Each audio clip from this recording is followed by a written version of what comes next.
నమస్తే, welcome to Bharati TV. నేను బాపయ్య. కడుపుకి గడ్డి తినేది నువ్వు, రాక్షసత్వం నీది జగన్ అని చెప్పి ఈ వీడియోకి నేను ఒక టైటిల్ పెట్టాను. అంటే జగన్మోహన్ రెడ్డిని ఉద్దేశించి ఇలాంటి పరుషమైన పదజాలంతో థంబ్నెయిల్ పెట్టావు. వైసీపీ వాళ్ళకి కోపం రాదా అంటే ఖచ్చితంగా కోపం వస్తుంది. కోపం వచ్చినా కానీ వాళ్ళు కూడా తప్పనిసరిగా చూడాల్సిన వీడియో. ఎందుకని అంటే జగన్మోహన్ రెడ్డి రోజు రోజుకి రాజకీయంగా ఎంత కింద పడిపోతున్నాడు, వైఎస్ఆర్ కాంగ్రెస్ పార్టీని ఎంత దిగజార్చేస్తున్నాడు, తన చేతులారా పెంచుకొచ్చిన పార్టీని ఇప్పుడు చేతులారా ఎలా తుంచేస్తున్నాడు అనేది తప్పనిసరిగా వాళ్ళు తెలుసుకొని తీరాలి. సో ఇక ఎందుకు ఈ టైటిల్ పెట్టాను అనేది నేను మీకు తెలియజేస్తాను. వైఎస్ఆర్ కాంగ్రెస్ పార్టీ అధినేత మాజీ ముఖ్యమంత్రి వైఎస్ జగన్మోహన్ రెడ్డి అప్పుడప్పుడు బయటకు వస్తూ ఉంటారు. ఎప్పుడూ కూడా అంటే 2024 ఎన్నికల్లో ఓడిపోయిన దగ్గర నుంచి బెంగళూరు యలహంక ప్యాలెస్కే పరిమితమవుతూ వస్తున్న ఆయన ఏదైనా సంఘటన జరిగితేనో ఎవరైనా చనిపోతేనో తప్ప బయటకు రారు. ఇక్కడ తాజాగా గొర్రెల కాపరి దానయ్యని వైఎస్ఆర్ కాంగ్రెస్ పార్టీ మాజీ మంత్రి, ఆ పార్టీ మాజీ ఎమ్మెల్యే సీదిరి అప్పలరాజు తనయుడు బైక్తో గుద్ది చంపేశాడు. ఇక్కడ నిజానికి జగన్మోహన్ రెడ్డి ఎవరిని పరామర్శించాలి? వెళ్ళి గొర్రెల కాపరిని వాళ్ళ కుటుంబాన్ని పరామర్శించాలి. కానీ జగన్మోహన్ రెడ్డి ఎవరిని పరామర్శించడానికి బయలుదేరారు? ఇక్కడ సీదిరి అప్పలరాజుని ఈ కేసుని తారుమారు చేసినందుకు, సాక్ష్యాధారాల్ని తప్పుదో పట్టించడానికి చూసినందుకు గాను చట్టరీత్యా ఆయన అరెస్ట్ చేయాలి, అరెస్ట్ చేశారు. ఆయన మీద కేసు పెట్టాలి, కేసు పెట్టారు. సో మాజీ మంత్రి మీద, మా నాయకుడి మీద కేసు పెడతావా అని చెప్పేసి జగన్మోహన్ రెడ్డికి కోపం వచ్చింది. వైఎస్ఆర్ కాంగ్రెస్ పార్టీలో నాయకులంతా ఇలాగే ఉంటారా అని చెప్పి ప్రజలు మాట్లాడుకుంటున్నారు. దీన్ని డైవర్ట్ చేయాలి. సో ఆయన బయటకు రాక తప్పని పరిస్థితి ఏర్పడింది. యలహంక ప్యాలెస్ నుంచి బయలుదేరారు. మామూలుగా అయితే ఆయన సీదిరి అప్పలరాజుని నిన్న పరామర్శించాలి, కానీ పరామర్శించకుండానే జగన్ వెనుదిరగాల్సి వచ్చింది. ఎందుకని అంటే సాయంత్రం 5 గంటల లోపే ములాఖత్కి వీలవుతుంది. అది రూల్స్ అండ్ రెగ్యులేషన్స్ కొన్ని ఉంటాయి కదా, చట్టపరమైన నిబంధనలు. ఆ నిబంధనలని అతిక్రమించి ఏదో జగన్మోహన్ రెడ్డి వచ్చాడు, దివి నుంచి భూకి దిగి వచ్చాడు అన్నట్టుగా పోలీసులు ఏమీ అలౌ చేయరు. సో జగన్మోహన్ రెడ్డి విశాఖపట్నం ఎయిర్పోర్ట్లో దిగి ఇక్కడ సీదిరి అప్పలరాజు ఉన్న రిమాండ్ ఖైదీగా ఉన్న ఆ జైలుకు వెళ్ళడానికి ఆయనకి సాయంత్రం 6:30, 7 అయింది. సో తప్పనిసరి పరిస్థితుల్లో వెనక్కి తిరగాల్సి వచ్చింది ఆయనని పరామర్శించుకున్నాను. ఇంతకీ అసలు వచ్చిన కారణం ఏంటి? సీదిరి అప్పలరాజుతో ములాఖత్ అవ్వటానికి. ఆ ములాఖత్తులో మిలాఖత్తు అవ్వకుండానే జగన్మోహన్ రెడ్డి వెనక్కి తిరిగాడు. ఎందుకు వెనక్కి తిరిగాడు అనంటే ఆయన విశాఖపట్నం ఎయిర్పోర్ట్ దగ్గర నుంచి దిగిన దగ్గర నుంచి ఈ సీదిరి అప్పలరాజు రిమాండ్ ఖైదీగా ఉన్న జైలు వరకు ఒక పెద్ద ర్యాలీ చేస్తూ వచ్చారు, బల ప్రదర్శన చేస్తూ వచ్చారు. ఆయన సీదిరి అప్పలరాజుని పరామర్శించడానికి వచ్చాడు అని సీదిరి అప్పలరాజు ఫ్యామిలీ అంతా భ్రమపడుతుంది. కానీ ఆయన కేవలం బల ప్రదర్శన చేయడానికి వచ్చాడు. రెండవ రీజన్ ఏంటంటే చంద్రబాబు నాయుడిని తిట్టడానికి వచ్చాడు. ఇక సీదిరి అప్పలరాజుని పరామర్శించడానికి కుదరకపోవడంతో అక్కడే ఒక ప్రెస్ మీట్ పెట్టేశాడు. ప్రెస్ మీట్ పెట్టి యథావిధిగా చంద్రబాబు నాయుడిని తిట్టేశాడు. ఏమైనా ప్రభుత్వ వ్యతిరేక కార్యకలాపాల మీద మాట్లాడతాడేమో, నిజంగానే సీదిరి అప్పలరాజుని అన్యాయంగా అరెస్టు చేశారు అన్న విషయం ప్రూవ్ చేస్తాడేమో జగన్మోహన్ రెడ్డి. అంటే కూటమి సర్కారు సీదిరి అప్పలరాజు మీద కక్ష పెంచుకునే అరెస్టు చేసిందన్న విషయాన్ని ఆధారాలతో సహా ప్రూవ్ చేస్తాడేమో అని చెప్పేసి జనమంతా ఆతృతగా ఎదురుచూశారు. అవి రెండూ చేయకపోగా చంద్రబాబు నాయుడిని తిట్టడానికి మాత్రమే ప్రెస్ మీట్ పెట్టాడు. ఆ ప్రెస్ మీట్ అంతా చంద్రబాబు నాయుడిని తిట్టడానికి, తెలుగుదేశం పార్టీని తిట్టడానికి, కూటమి సర్కారుని తిట్టడానికి మాత్రమే సరిపోయింది జగన్మోహన్ రెడ్డికి. మేజర్గా ఏం తిట్టాడు చంద్రబాబు నాయుడు అంటే కడుపుకు అన్నం తింటున్నావా, గడ్డి తింటున్నావా, 80 ఏళ్ళు వచ్చినాయి అని చెప్పి తిట్టాడు. అయితే చంద్రబాబు నాయుడు కడుపుకు అన్నం తింటున్నాడా, గడ్డి తింటున్నాడా అనే విషయం మనం తర్వాత మాట్లాడుకుందాం. నువ్వేం తింటున్నావు అని చెప్పి ఇప్పుడు తెలుగుదేశం పార్టీ వాళ్ళంతా జగన్మోహన్ రెడ్డిని తిరిగి ప్రశ్నిస్తున్నారు. ఇలాంటి పరుష పదజాలం చంద్రబాబు నాయుడు మీద చెయ్యటమే పెద్ద తప్పు. ఒక సీనియర్ పొలిటీషియను, ఉమ్మడి రాష్ట్రానికి 2 సార్లు, అలాగే విభజిత ఆంధ్రప్రదేశ్కి ఒకసారి సీఎంగా పనిచేసిన వ్యక్తి, ఇప్పుడు మరోసారి 4వసారి ముఖ్యమంత్రిగా పనిచేస్తున్న వ్యక్తి, తన తండ్రితో పాటు రాజకీయాలు చేసి ఇప్పుడు తనతో పాటు కూడా రాజకీయాలు చేస్తున్న వ్యక్తిని ఎంత గౌరవించాలి? కానీ చంద్రబాబు వయసుకి గౌరవం ఇవ్వకుండా, ఆ హోదాకి గౌరవం ఇవ్వకుండా ఎంత దిగజారి మాట్లాడుతున్నారు జగన్మోహన్ రెడ్డి చంద్రబాబు మీద అనేది మనం అంతా చూస్తున్నాం. సో ఇక విషయానికి వస్తే అంటే చంద్రబాబుని గౌరవించకుండా మాట్లాడే జగన్మోహన్ రెడ్డి అని చెప్పుకోవడం అనేది హాస్యాస్పదం అవుతుంది. ఎందుకంటే మొదటి నుంచి అలాగే తిడుతూ వస్తున్నాడు. ఇవాళ కొత్తగా తిట్టింది ఏం లేదు. చంద్రబాబు నాయుడు ఒకసారి ముఖ్యమంత్రిగా ఉండగా 2014 నుంచి 19 మధ్య చంద్రబాబు నాయుడిని బంగాళాఖాతంలో కలిపేయాలి, నడి రోడ్డు మీద తుపాకీతో కాల్చేయండి, ఇలాంటి మాటలన్నీ కూడా జగన్మోహన్ రెడ్డి మాట్లాడింది. ఇవాళ కొత్తగా మాట్లాడుతుందేం కాదు. అయితే ఇప్పుడు మాత్రం తెలుగుదేశం పార్టీ వాళ్ళు ఊరుకోవడం లేదు. కార్యకర్తలు మొహమాటం లేకుండా సోషల్ మీడియా వేదికగా జగన్మోహన్ రెడ్డిని కడిగి పారేస్తున్నారు. సరే, చంద్రబాబు నాయుడు గడ్డి తిన్నాడు అని అంటున్నావు, మరి నువ్వేం తిన్నావు? నువ్వేమైనా అన్నం తిన్నావా? కడుపుకు అన్నం తింటున్నావు? నువ్వు తింటోందే గడ్డి, చంద్రబాబు నాయుడు తింటోంది కాదు గడ్డి అని చెప్పి పరుష పదజాలంతో రెచ్చిపోతున్నారు టీడీపీ కార్యకర్తలు. ఎందుకని అంటే అక్రమ అరెస్టుల గురించి కదా. నువ్వు చంద్రబాబు నాయుడిని అన్నం తింటున్నావా గడ్డి తింటున్నావా అని అడిగావు. నువ్వేం చేశావు మరి? అచ్చెన్నాయుడిని అక్రమంగా కాదా అరెస్ట్ చేయించింది? చంద్రబాబు నాయుడిని అక్రమంగా కాదా అరెస్ట్ చేయించింది? అసలు నీ తల్లి వయసున్న రంగనాయకమ్మ మహిళ అని కూడా చూడకుండా ఒక పోస్ట్ని ఫేస్బుక్లో రీపోస్ట్ చేసిందనే కారణంతో నువ్వు అక్రమంగా కాదా అరెస్టు చేయించింది అని చెప్పేసి వీళ్ళంతా కూడా అడుగుతున్నారు. ఇంకా నేను ఒక 4-3 చెప్పాను ఫేస్బుక్లో. నేను చూసిన ఈ 4-3 అంశాల గురించే మాట్లాడాను. తెలుగుదేశం పార్టీ కార్యకర్త, సీనియర్ మంత్రి అని కూడా లేకుండా అచ్చెన్నాయుడిని ఎలా అరెస్టు చేయించారు?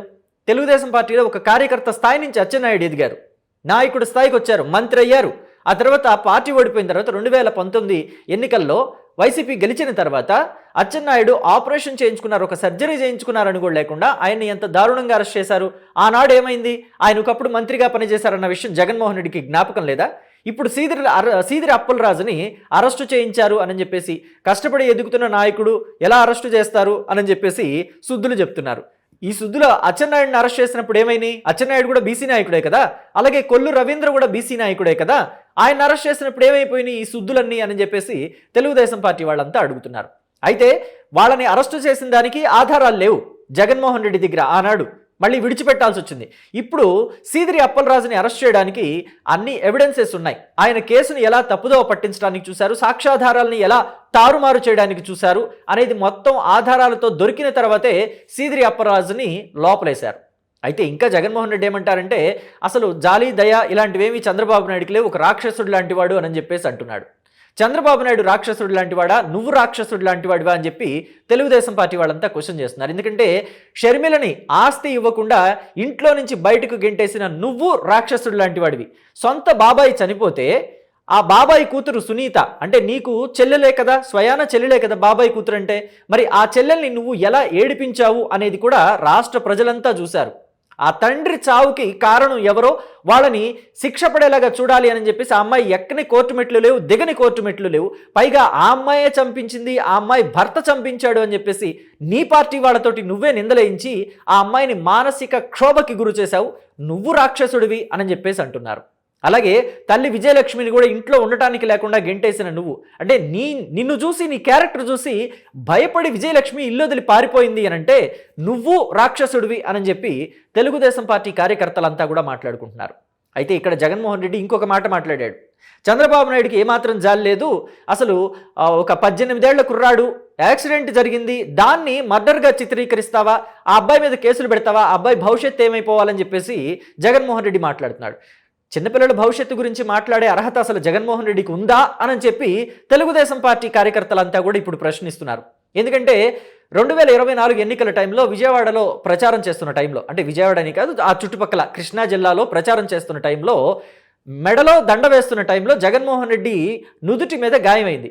అదిగదిగో ఆ సతీష్ అనే కుర్రాడే కొట్టాడు, వడ్డెర సామాజిక వర్గం కుర్రాడు అతను కొట్టాడు, పట్టుకోండి అని చెప్పేసి తనని తీసుకువెళ్ళి జైల్లో వేసి ఎంత హింసలకు గురి చేశారు. ఆనాడు ఆ సతీష్ది చిన్న వయసు అనే విషయం గుర్తురాలేదా? సరే, 2024 ఏం కర్మ, 2019కి వెళదాం ఒక్కసారి.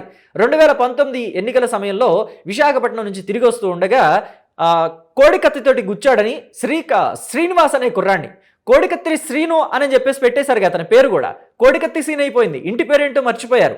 అతను జగన్మోహన్ రెడ్డిని కోడికత్తితో గుచ్చాడనే ఒక అభియోగం కింద, ఒక నేరం కింద అతన్ని 5 ఏళ్ల పాటు 4 ఏళ్ల పాటు జైల్లో ఉంచారుగా. మరి ఆనాడు చిన్న కుర్రాడు, భవిష్యత్తు ఉంది, ఉజ్వలమైన భవిష్యత్తు, పైగా బిలో మిడిల్ క్లాస్ ఫ్యామిలీ, అతన్ని ఎందుకు ఇబ్బంది పెడతారు, అతడి తప్పు లేదు వదిలేయండి అని చెప్పి కోర్టుకెళ్ళి ఒక్క మాట చెప్పుంటే అయిపోయేది కదా జగన్మోహన్ రెడ్డి ఆనాడు. మరి ఎందుకని రాక్షసత్వంతో ఊడుకున్నాడు జగన్మోహన్ రెడ్డి, ఎందుకు జాలి దయ లేదు అని చెప్పి తెలుగుదేశం పార్టీ వాళ్ళంతా ఇప్పుడు క్వశ్చన్ చేస్తున్నారు. మరి దీని మీద జగన్మోహన్ రెడ్డి మాట్లాడరా? కేవలం చంద్రబాబు నాయుడిని తిట్టడానికి, తెలుగుదేశం పార్టీని విమర్శించడానికి, తెలుగుదేశం పార్టీ నాయకుల మీద విమర్శలు గుప్పించడానికి మాత్రమే వెళ్తారా అని చెప్పి క్వశ్చన్ చేస్తున్నారు. ఇంతటితో ఆపేసినా పర్వాలా జగన్మోహన్ రెడ్డి. ఎచ్చర్లలో తెలుగుదేశం పార్టీ ఎమ్మెల్యే కారు కింద పడి 3 చనిపోయారు, ఆ ఎమ్మెల్యే మీద కేసు పెట్టలేదు, కానీ సీదిరి అప్పలరాజు మీద కేసు పెట్టారని చెప్పేసి మాట్లాడుతున్నారు. అయితే కారు కింద పడి చనిపోవటం యాక్సిడెంటా కాదా అనే మాట పక్కన పెడితే, లేదు ఎచ్చెర్ల ఎమ్మెల్యేని అసలు కారుతో గుద్ది చంపేశాడా అనే మాట పక్కన పెడితే, ఆనాడు కారులో వెళుతున్న వ్యక్తి ఎచ్చెర్ల ఎమ్మెల్యేనే అని చెప్పేసి సాక్ష్యాధారాలు ఉన్నాయా? వాటికి సంబంధించి సాక్ష్యాధారాలు ఉంటే అతనే చంపేశాడని డీటెయిల్స్ అన్నీ కూడా జగన్మోహన్ రెడ్డి దగ్గర, వైసీపీ నాయకుల దగ్గర ఉంటే, ముఖ్యంగా పాముల పుష్పశ్రీవాణి మాజీ ఉప ముఖ్యమంత్రి, మాజీ మంత్రి పాముల పుష్పశ్రీవాణి కూడా నిన్న మాట్లాడుతున్నారు ఆవిడ. మరి ఆవిడ దగ్గర సాక్ష్యాధారాలు, ఎవిడెన్సెస్ మొత్తం అన్నీ ఉంటే ఆవిడ ఎందుకని అప్పుడే వెళ్ళి కేసు పెట్టలేదు? మొన్న ఈ మధ్య మరి సీదిరి అప్పలరాజు విషయంలో గౌతు, శిరీష వెళ్ళి కేసు పెట్టారు. ఆవిడ పట్టుబట్టి అరెస్టు చేయించారు.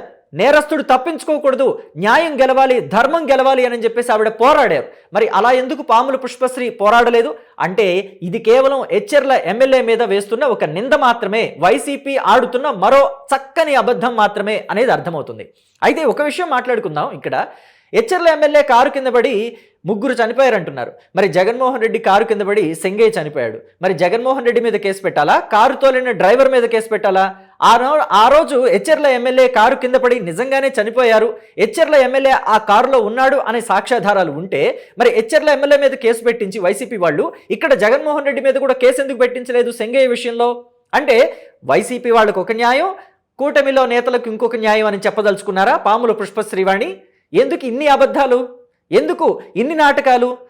సీదిరి అప్పలరాజుని సమర్థించటమే ఒక పెద్ద తప్పు, సీదిరి అప్పలరాజు కోసం పరామర్శకు రావటమే మరో బండ తప్పు. అసలు ఇక్కడ ఎవరిని పరామర్శించాలి జగన్మోహన్ రెడ్డి? వెళ్ళి దానయ్య కుటుంబాన్ని పరామర్శించాలి, దానయ్య కోసం నిలబడాలి, దానయ్యకి పరిహారం ఇప్పించడానికి సీదిరి అప్పలరాజుని ఒప్పించి ఆ ఫ్యామిలీ నుంచి పరిహారం ఇప్పించాలి. మంత్రిగా ఎంతో కొంత అవినీతి చేసే ఉంటాడుగా సీదిరి అప్పలరాజు. పైగా ఈ కూటమి ప్రభుత్వం మంచి ప్రభుత్వం అంటున్నారు. మంచి ప్రభుత్వం ఎవరికి మంచి ప్రభుత్వం? వైసీపీ కోసమే మంచి ప్రభుత్వం. సాధారణ ప్రజల కోసం మంచి ప్రభుత్వమో అవునో కాదో పక్కన పెడితే సంక్షేమ పథకాలు ఇస్తుంది, అన్ని చేస్తుంది, అభివృద్ధి కార్యక్రమాలు చేస్తుంది, కంపెనీలు చేస్తుంది, మొత్తం బాగానే ఉంది. కానీ ఇక్కడ వైసీపీని కాపాడటం కోసం మంచి ప్రభుత్వమేమో అనిపిస్తోంది. లేదంటే సీదిరి అప్పలరాజు మత్స్యకార శాఖ మంత్రిగాను వీటి కోసం పనిచేశారు కదా గతంలో మంత్రిగా. వాటిల్లో ఎన్ని అవినీతి కార్యక్రమాలు జరిగాయి, ఆయన ఎంత దోచుకున్నాడు, వైసీపీలో మంత్రి కాకముందు ఆయన ఆస్తి ఎంత, మంత్రి అయిన తర్వాత ఆయన ఆస్తి ఎంత అని చెప్పేసి మొత్తం లెక్కలు ఎందుకు తీయటలేదు ఈ మంచి ప్రభుత్వం? ఖచ్చితంగా దీని మీద ఎంక్వైరీ చేయించాలి, విజిలెన్స్ ఎంక్వైరీ చేయించాలి కూటమి సర్కారు అని చెప్పి తెలుగుదేశం పార్టీ వాళ్ళు విమర్శిస్తున్నారు. అలాగే డిమాండ్ కూడా చేస్తున్నారు. పైపెచ్చి ఇక్కడ జగన్మోహన్ రెడ్డి ఏం చేయాలి? సీదిరి అప్పలరాజుని ఒప్పించి ఆయన దగ్గర నుంచి పరిహారం ఇప్పించాలి. 1 కోటో 2 కోట్ల రూపాయలు దానయ్య కుటుంబానికి ఇప్పించాలి. ఇప్పించకపోయింది గాక సీదిరి అప్పలరాజు మంచివాడు, అమాయకుడు, పాపం ఏమీ తిరగని లొల్లాయి పాప, సీదిరి అప్పలరాజు కొడుకు ఏమీ ఎరగని లొల్లాయి పాప అన్నట్టుగా చెప్తున్నాడు జగన్మోహన్ రెడ్డి. పెద్ద బైక్ ఉంది కదా, రాయల్ ఎన్ఫీల్డ్ బైక్ ఉంది కదా అని రైట్ రాయల్గా వెళ్ళి జనాన్ని గుద్దేస్తానంటే కుదరదు కదా. చట్టం, ధర్మం, న్యాయం అనేవి కొన్ని ఉంటాయి. మనం ఈ సమాజంలో బ్రతుకుతున్నాం, ఆటవిక సమాజంలో బ్రతకటల్లా. కాబట్టి జగన్మోహన్ రెడ్డి ఇవన్నీ గుర్తెరిగి ప్రవర్తిస్తే బాగుంటుంది, ఆయన రాజకీయ భవిష్యత్తు కూడా బాగుంటుందని చెప్పేసి తెలుగుదేశం పార్టీ వాళ్ళే ఒక సలహా కూడా ఇస్తున్నారు. అయితే ఇక్కడ మీరేమంటారో మీ అభిప్రాయాన్ని కమెంట్ బాక్స్లో తెలియచేయండి. జగన్మోహన్ రెడ్డి చంద్రబాబు నాయుడిని ఉద్దేశించి కడుపుకి అన్నం తింటున్నావా, గడ్డి తింటున్నావా అనే మాట వాడటం సరైందేనా? తెలుగుదేశం పార్టీ వాళ్ళందరూ ఇస్తున్న కౌంటర్స్ జగన్మోహన్ రెడ్డికి ఉద్దేశించి ఆయనే కడుపుకి గడ్డి తింటున్నాడని వీళ్ళంతా సోషల్ మీడియా వేదికగా ఇస్తున్న కౌంటర్స్ కరెక్ట్గా ఉన్నాయా లేదా? మీ అభిప్రాయాన్ని డీటెయిల్డ్గా కమెంట్ బాక్స్లో చెప్పండి. Thank you.